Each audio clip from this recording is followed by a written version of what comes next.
To find the correct working end for an explorer, you must get a fulcrum and find which end is the terminal shank parallel in between to the long axis of the teeth. That is not, that crosses over, so I know it's going to be my other end. I will insert at the distal line angle.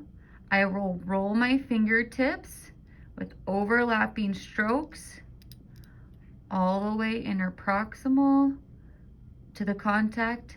I will come out. I will reinsert.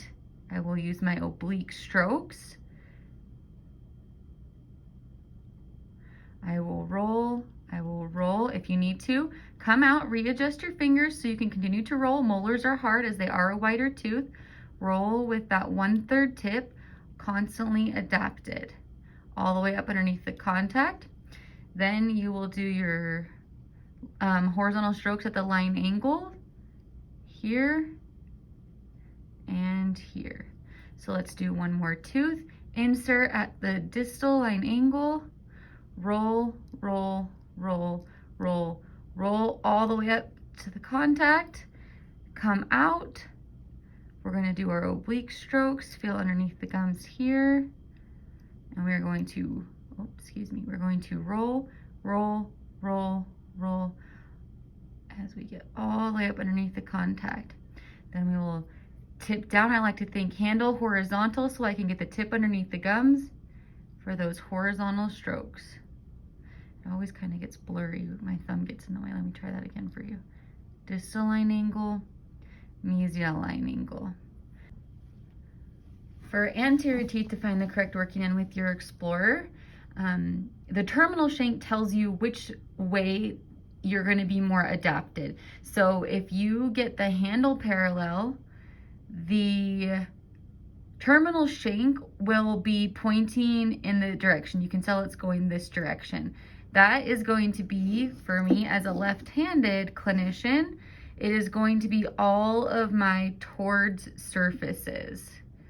All of my towards surfaces.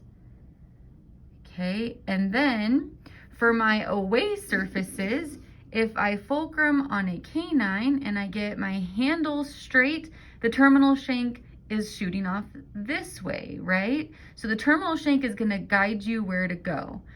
So I would need to sit, sorry, let me adjust this. I would be sitting up at 12 o'clock for my away surface. I would, let me zoom out.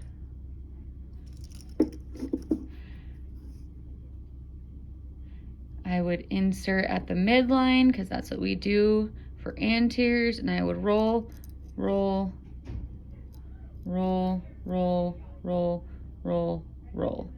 Okay, and then if I'm working on my toward surface, by getting up on the fulcrum, getting the handle straight, and the terminal shank is going to tell me what way to go. So I insert at the midline, and I roll, roll, roll, roll, roll, all the way up into the contact. Now to do the horizontal strokes, you can stay sitting at 3 o'clock, but you do need to flip your end so that you use the away surface and you pull away from yourself. You can sit at 12 o'clock, but you need to use the towards end and pull towards.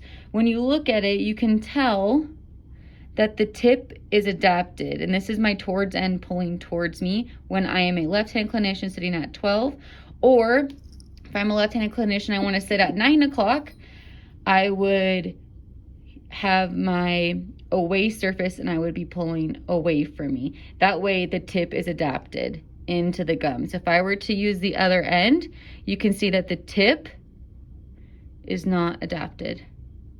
So I need to use my other end. So for me to memorize this, if I'm sitting at towards, so 3 o'clock, I would use my away surface and pull away from me. And then if I was sitting at 12 o'clock, so my away, I would use the towards end and I would be sitting at the 12 o'clock, pulling towards the 3 o'clock.